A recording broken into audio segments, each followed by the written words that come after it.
Fala aí, Plastilover, firmeza total? Aqui é Marcelo Orozco, é um prazer estar falando com vocês mais uma vez. E hoje eu vou falar sobre o processo de extrusão filme, formação de balão, ou também chamado de filme tubular. Ligado aí até o final desse vídeo, você vai aprender sobre os principais conceitos, os principais elementos, as partes que compõem o processo de extrusão de filme tubular, a diferença entre os processos, a possibilidade de você ter filmes compostos de multicamadas. Você não pode perder, já se inscreve aí no canal para você ter acesso ao melhor conteúdo técnico em plástico da rede. Tá ligado aí, beleza? Vamos lá? Fiz uma apresentaçãozinha aqui que eu vou tentar compartilhar com vocês. Processo de extrusão, filme tubular ou filme com formação de balão. É importante deixar claro que há outras formas de formação de filme, né? Mas todos eles acabam seguindo mais ou menos esse esquema de processamento, que é o transporte e a plastificação do material plástico, colocado na forma de grânulos, moído, glutinado, em pó, né? Então, material plástico já composto com seus aditivos para suas necessidades, né? Vai ser colocado dentro do fio de alimentação. Às vezes tem uma aditivação ali no próprio local, no pé da rosca, ou numa alimentação lateral, um side feeder, né, como é chamado aí pelos especialistas. Então, tem o processo de transporte e plastificação desse material. Depois que ele está derretido, que ele já virou aquela massa plástica, ele vai para uma próxima etapa, que é a obtenção da pré-forma. Então, ele vai subir, obter a pré-forma, né? E aí vai ser estirado. Esse estiramento é pelo aumento do diâmetro do balão, mas também pela velocidade de puxada. E aí, por último, tem, depois que passa pelo puxador e o solete de resfriamento, tratamento e acomodação das bobinas. O tratamento pode ser vários. Corona, pode ser aplicação de antibloqueio, pode ser prime, pode ser flambagem, pode ser microtexturização superficial para evitar que os sacos balancem, cara, uma unanimidade. Furos, né? Enfim, cada qual com a sua necessidade aí de aplicação de tratamento, depois do bobinamento, pode ser de várias maneiras, né? Coloquei essa máquina aqui para a gente falar um pouco melhor sobre ela. Deixa eu colocar o laserzinho aqui, assim, né? Laser, ó. Então, aqui, ó. Essa primeira parte aqui, ó, é a parte da extrusora, né? Aqui que acontece, então, a plastificação, o transporte, a alimentação, a higienização da massa plástica, né, da massa polimérica, acontece na extrusora. E depois, esse material já fundido, ele é enviado para o cabeçote. No cabeçote, ele vai ter a formação da pré-forma, né? Então, um tubo, daí tubular. E, na sequência, o estiramento. Esse estiramento é por conta do diâmetro que você vai ter do balão, então, com o ar interno, e com a velocidade puxada aqui em cima, né? Do puxador, que vai fazer a continuidade do processo e vai dar, na verdade, a marcha de produção da película, né? Resfriamento, e aí o sistema de tratamento, o tratamento varia muito de produto para produto, de fábrica para fábrica, de material para material, mas quase sempre esse filme é tratado, exceto para certas aplicações, como, por exemplo, saco de lixo ou embalagem para hortifrutigranjeiros, né?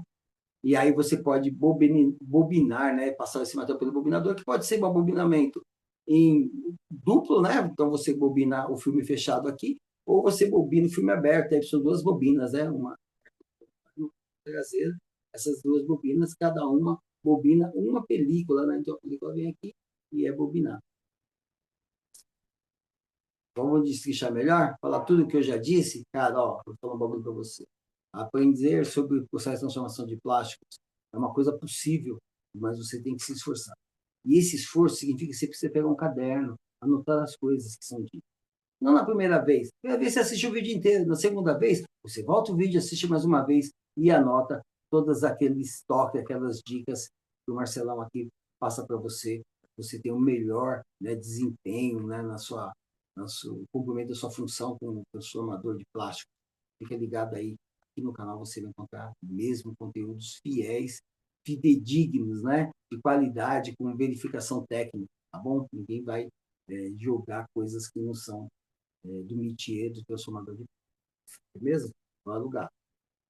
Então tá aqui a extrusora, né? Tem uma foto de uma máquina extrusora de uma Rule Standard, né? Esqueci o nome aqui. E é mais ou menos isso daqui, né? Então tem um motor elétrico, conforme tem um desenho aqui ao lado, né? Tem um sistema de refrigeração em conjunto, né? Esse aqui é um motor corrente contínua, né? Pode ser corrente alternada com inversor também. Aí tem o acoplamento, né? Que é essa partezinha aqui do meio, né? O acoplamento está coberto, protegido. E o redutor de velocidade, o caixa de redução. A caixa de redução, a velocidade gerada pelo motor vai ser diminuída e vai ser aumentado o torque.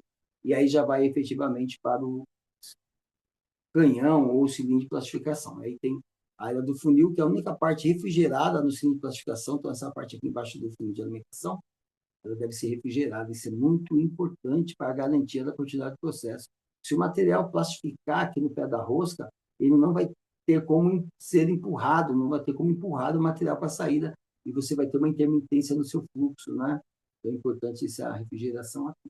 E aí depois as zonas de aquecimento, que também são chamadas de zonas da rosca extrusora. Veja, as zonas de aquecimento não seguem a quantidade de zonas da extrusora. Às vezes a extrusora tem menos zonas do que as zonas de aquecimento. Às vezes igual. Dificilmente maior quantidade de zonas da rosca do que de aquecimento. Mas vai saber, né? A gente ainda não viu tudo na vida, tem muita coisa para se ver. Mas aqui são as zonas de aquecimento. E na rosca plastificadora, né, essa que transporta o material, que plastifica o material, que homogeneiza o material, ela tem as suas próprias zonas, né?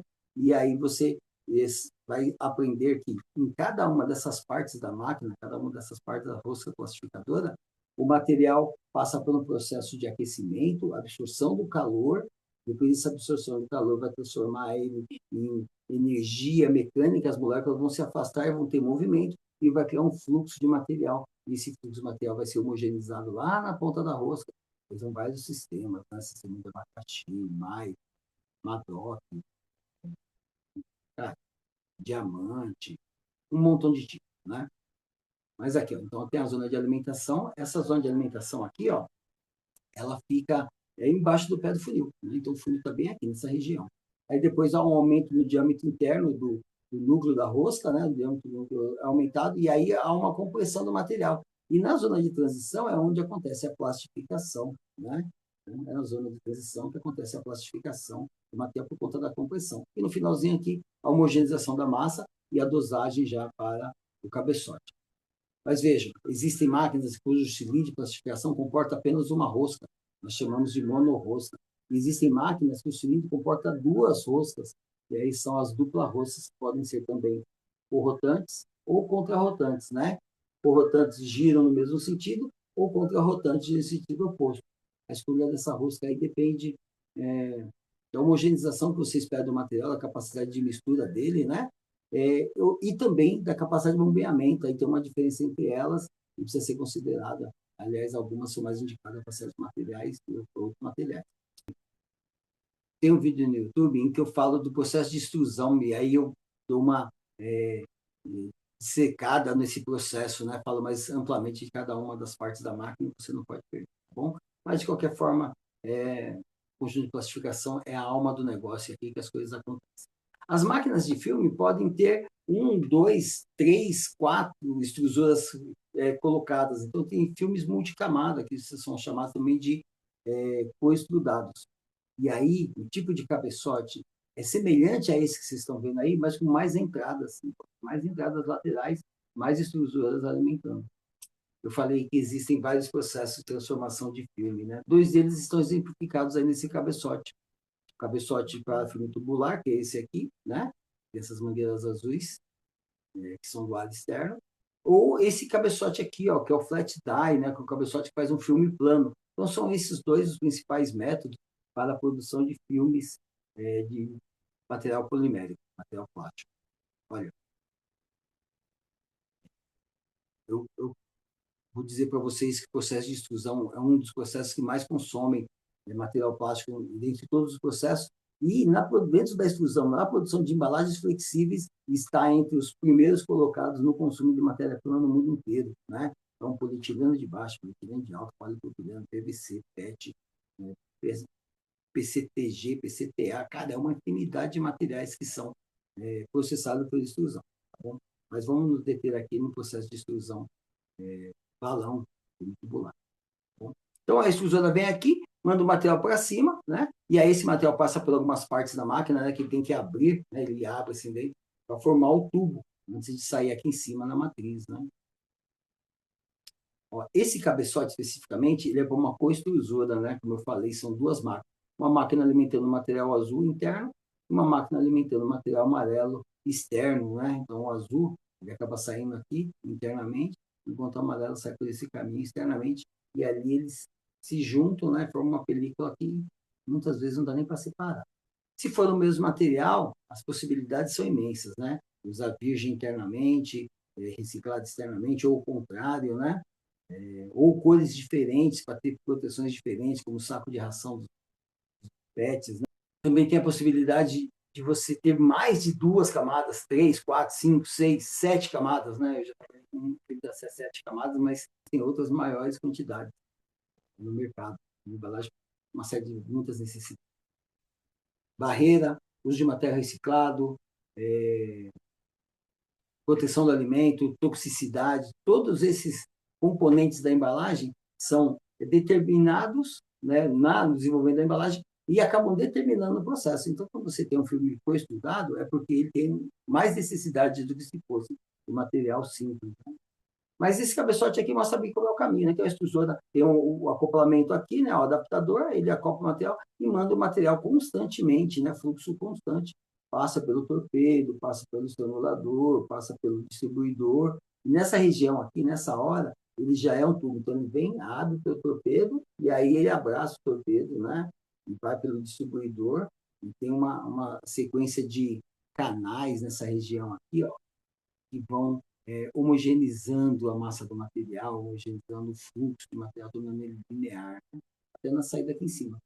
Nesse caso aqui, como é uma coextrusora, né? Então você tem uma outra extrusora aqui jogando o material por um outro caminho lateral aqui, né? É importantíssimo a temperatura do processo aqui, porque vejam, né? A temperatura da massa polimérica amarela, ela receberá mais calor da resistência, né? Então você precisa garantir que as temperaturas sejam adequadas para que ocorra a união aqui, porque se tiver muito frio, ele só tem acoplamento, mas depois você solta as películas. Às vezes a gente percebe isso em certas embalagens. Uma coisa importante aqui, ó, que a centralização dos parafusos, né, da matriz, são esses parafusos aqui, ó, esse conjunto, esses são esses parafusos que vão empurrar a matriz para lá ou para cá, para centralizar as espessuras, né? Existem várias técnicas de centralização. Uma delas é por passagem de uma lâmina de calibração, né, ou uma lâmina de folga, né? Então você mede todos os pontos ali. Uma outra maneira é você colocar um calibrador já na medida que vai fazer a centralização. Se travou o calibrador, você consegue soltar ele e aí a matriz já vai estar centralizada. Mas a verdade é que, mesmo com a melhor centralização mecânica, a temperatura vai influenciar no fluxo. Né? E talvez você tenha que fazer algum ajuste de temperatura mais para cima, mais para baixo um pouquinho, para direcionar o fluxo conforme a sua necessidade. Beleza? Isso é uma coisa que é um feeling, né? Esse tato, a gente aprende com o tempo aí, no dia a dia, né? O meu conselho para quem está no início aí é fazer aos poucos, né? Em vez de tentar centralizar dando já meia volta na chave Allen, você solta um lado primeiro, espera o balão se estabilizar e depois você vai lá e vai um oitavo de volta, às vezes menos, só dá uma apertadinha de nada, ver qual que é, mais um pouquinho, sempre com muita parcimônia, com muito cuidado, com muita moderação. Parcimônia, sim, com moderação. Beleza? Então é isso aí. Então você faz a centralização aqui e tal. Existe um sistema aqui no meio que é um sistema de giro do cabeçote, né? Então alguns cabeçotes têm essa tecnologia embutida que é garantir que ele vai girando. Por que disso? Como eu estava falando, muitas coisas influenciam na centralização das espessuras. E a temperatura é uma delas. E vou falar a verdade, se deixar 0,0, eu quase digo que é impossível. Eu só não digo que é impossível porque pode ser que tenha sorte de acertar. Mas como é tão difícil assim, o que a gente faz? A gente distribui o defeito, né? Então tem um lado um pouquinho mais espesso que o outro. O que você faz? Você distribui o defeito para na hora que o filme for bobinado, né? O defeito está distribuído e você não tem variação da espessura na sua bobina, né? Não dá aquela encabeçada. Normalmente quando encabeça é porque o defeito, um lado está mais fino do que o outro e aí vai apertando mais até que você tem um bloqueamento da bobina e perde toda a quantidade de quilos de processo que você fez. Né? Ligado aí, hein? Centralizar as pessoas é uma coisa importantíssima para quem quer evoluir na carreira da astronomia. E aqui tem uma torre, né? Essa aqui é uma máquina bastante grande, né? Dá para ver aqui o seguinte, ó, tem um funil de alimentação, dois funis de alimentação, terceiro funil de alimentação, então é uma coextrusora de com pelo menos 3 camadas, mas pode ter mais camadas, dependendo da compleição do cabeçote, dos caminhos que se desenham internamente, tá bom? Beleza? Então, o material vem por aqui, alimenta o cabeçote, e aí o filme vai sendo formado por aqui. Passa pela íris, é uma parte importante da máquina extrusora, é a íris. Né? Ela acaba por limitar o movimento do balão para acertar ele dentro de certo diâmetro que você ajustou a partir da inflagem do ar interno. E o ar interno, ele é costumeiramente um ar quente, porque ele passa por dentro do cabeçote e acaba aquecendo naquela passagem, né? Mas também dá para você colocar um ar frio. Como você faz um ar frio? Você coloca uma proteção interna dentro do cabeçote para não ter passagem de calor e coloca um tubo de ar que vai um pouco mais alto do que a formação do próprio balão, né? Lá no meio da íris, mais ou menos. Qual é o objetivo? Você vai jogar um ar frio lá, esse ar frio vai descer, né? Vai esfriar a linha de névoa lá conforme você precisa, de acordo com a sua necessidade, e aí o ar quente vai subir e vai sendo captado. Muitas vezes você tem esse sistema com ar de lavagem, mas muitas vezes só um sistema aplicado dessa maneira aí, tá bom? Tá compensando o aumento e a perda de pressão interna do balão que foi inflado. A torre também ela acaba retendo aqui a saia, né, que é esse dispositivo que tem formato angular, né, em que você determina também o balão e mostra para o filme qual é o caminho que ele tem que fazer até chegar no puxador. Quanto mais aberta a saia, menor o tempo de contato. Então, o balão vem, bate aqui e tem que de uma vez só se transformar. O ideal é que o filme bata aqui embaixo, perto do primeiro rolete, né? Chega a tocar no primeiro rolete ou não, né? Mas a partir do segundo rolete, com certeza, a saia estará agindo como deve ser. Eu acho que esse é o melhor dos caminhos. Até aqui em cima, o puxador está quase totalmente fechado e o puxador faz esse trabalho aí de fechamento, né? E o puxador fica aqui em cima. Então, existem máquinas em que o cabeçote gira, mas existem máquinas em que a torre gira. Essa máquina especificamente, como tem um cabeçote triplo, 3 entradas, a torre gira lá em cima. E o objetivo da torre girar é o mesmo do cabeçote girar, distribuir o defeito da variação da espessura na centralização do mastro da matriz. Bom, de máquinas que têm esse recurso. Mas o objetivo é sempre o mesmo, distribuir o defeito. Uma vez que o material passa pela torre, ele vai para a parte de roletes, resfriamento, tratamento e bobinamento, né?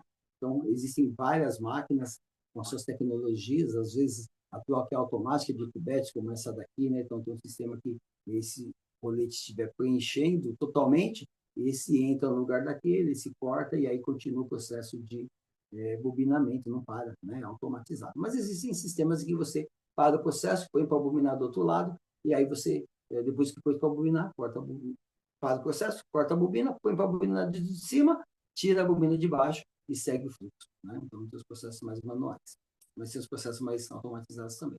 E existe um painel de controle para esses casos. Né? Você controla a tensão de bobinamento. A tensão de bobinamento é fundamental para evitar o bloqueio da bobina. A bobina não pode ficar xoxa, frouxa, né? Leve, mal apertada, porque isso pode causar um transtorno no transporte, amassamento, rugas, tal. Mas também não pode estar muito tensionada, dura, se você bate, tá tum, né? Tem que ter uma certa tensão, mas não pode pressionar demais para que não ocorra a colapsagem, para que ela não colapse, não prenda no tubete, amassa o tubete. Quando amassa sobre o eixo do bobinador, essa parte azul aqui, cara, tem que cortar, é um terror isso, né? Tomar cuidado com essa pressão de bobinamento, então, aí, tá bom? Os rolos deslizantes, as facas, ele tem o objetivo de esfriar desde lá de cima da torre, para passando por esses roletes. Normalmente, quando você precisa de um tratamento, é nessa região aqui, ó, né? Essa região entre os rolos deslizantes, que existe o tratamento corona, ou de texturização, ou flamagem, tá? Uma série deles aí. Agora, o que é geral quando a gente fala de processamento de extrusão filme balão? Até 0,3 de espessura é filme. Né? A partir de 0,3, 0,35, 40, cara, a gente até encontra por aí embalagens com 0,5, mas aí já dá um tipo de fluxo diferente do material plástico, né? E já não é mais laminar e esticado, né? Já tem um interno, e a gente vai considerar disso, e por isso nós chamamos de chapa, né? Pode, em determinada espessura da chapa, passa a virar placa, né? O filme feito com a estrutura da balão, o filme pode ser feito com a estrutura da balão, mas também pode ser feito com flat die, que a gente viu aqui atrás, né, no cabeçote. Então, pode ser por balão, flat die, mas tem outros processos aí de produção de filme que também são utilizados, como espalmagem, como casting, né, produção dos filmes biobaseados e biodegradáveis, né, como o do amido da batata, uma série deles. E o filme também pode ser feito em flat die, e aí você pode, a partir do flat die, ter um outro movimento de bioorientação. A bioorientação é aquele movimento com as macromoléculas, né? Você movimenta elas, estica elas assim, então as moléculas estão todas tudo desorganizado. Quando você estica o filme, ela alinha, né? E se você estica assim, ela também alinha nesse sentido, né? Essa a gente chama de bioorientação, uma orientação no sentido longitudinal, que é o sentido do próprio filme, e uma orientação no sentido transversal, que é o diâmetro do filme, né, no caso dos filmes tubulares. No caso do filme flat die, né, no sentido da máquina, e no sentido contrário, você tem o estiramento. Esse estiramento ele é fundamental quando a gente está buscando propriedades mecânicas, né? E para cada tipo de material, você precisa ter certas características. No filme tubular, a matéria-prima tem que ser de baixa fluidez, porque ela vai ter que ser puxada, né? Então ela tem que ter uma resistência ao fluxo. Não pode ser aquele fluxo caído, molão, como essas matérias de injeção.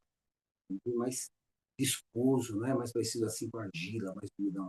Puxar ele tem que ter uma elasticidade para você conseguir esticar ele, estirar ele.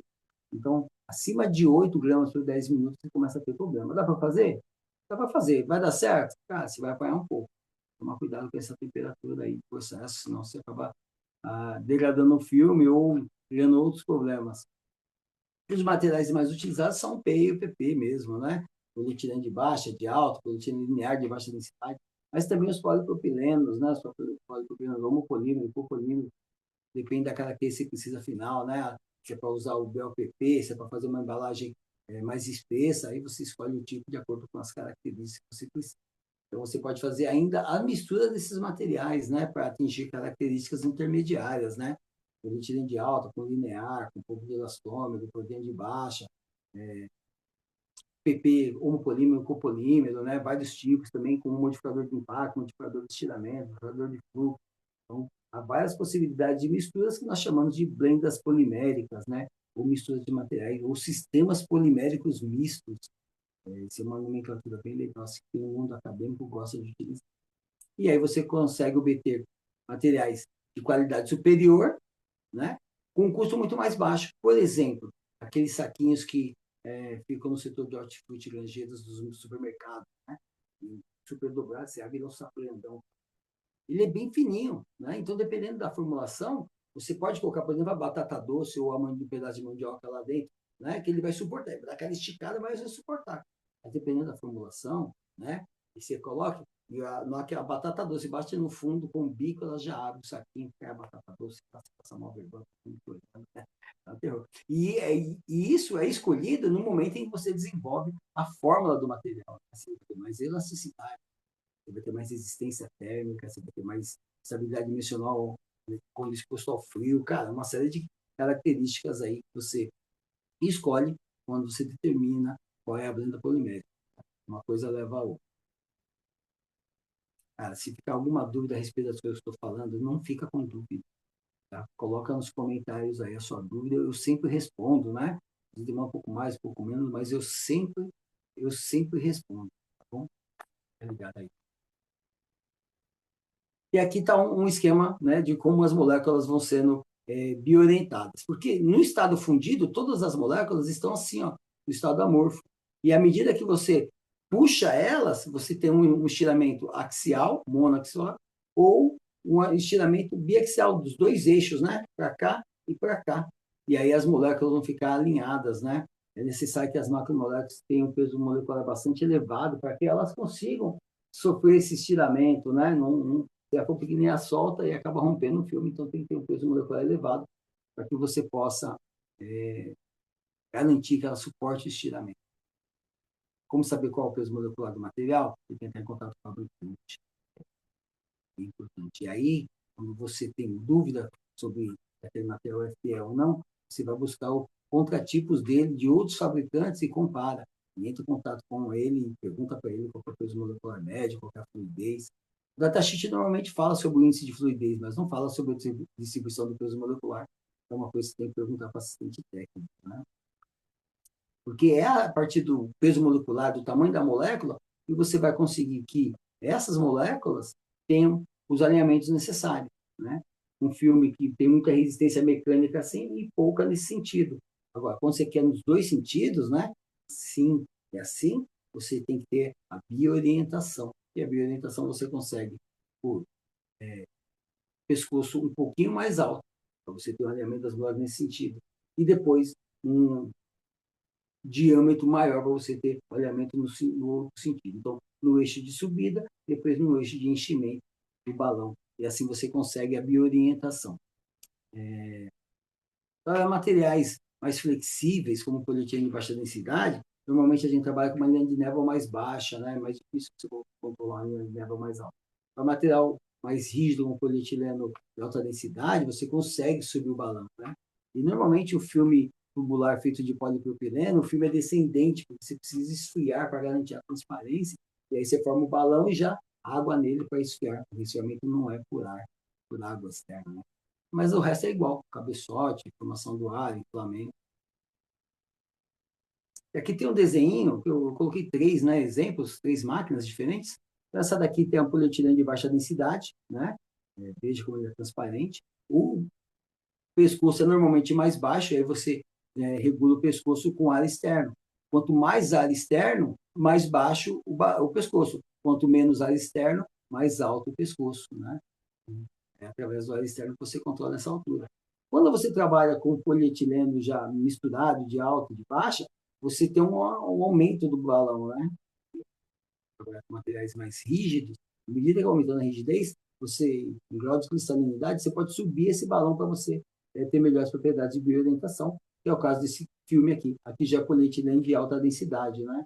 Então, ele tem um pescoço bem elevado, que vai garantir orientação no sentido da máquina, e depois um balão bem amplo para garantir alinhamento das moléculas no sentido transversal da máquina. Olha, existem vários parâmetros, vários cálculos que podem ser realizados quando se fala de processo de extrusão de filmes, né? Então, tem as temperaturas, tem as pressões, as velocidades do ar, do material, do ar externo, do ar interno, da altura da torre, a abertura da... Então, tem um monte de regulagens que a gente faz no processo de extrusão filme, mas que não vai dar para falar nesse vídeo todo. Eu vou fazer um vídeo número 2, você não pode perder. Inclusive, quais são os cálculos necessários para que você estabeleça a sua produção, a sua produtividade, o tamanho da matriz, o tamanho do balão, tudo direitinho. Beleza total? Ó, gostou do vídeo? Dá seu like aí. Se você acha que tem algum amigo que pode, quer e precisa aprender essas coisas, também manda esse vídeo para ele e compartilha.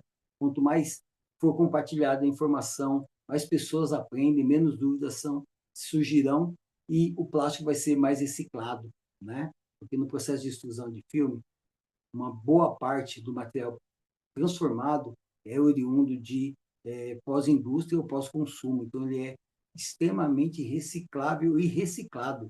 Né? Esse mercado de material reciclado de polietileno de baixa e de alta densidade para filme tubular é muito amplo. Então, tem muito espaço aí se você quiser evoluir na sua carreira, com a sua empresa. Fique ligado aí, dá um salve nos comentários. Se ficou alguma dúvida, e eu espero que vocês tenham dúvidas, porque tem muita coisa para falar ainda, manda nos comentários que eu também sempre respondo e posso até preparar algum outro vídeo se a sugestão for ao meu alcance de responder. Firmeza total? Grande abraço do Orosco, fica com Deus, não perde não, vídeo 2.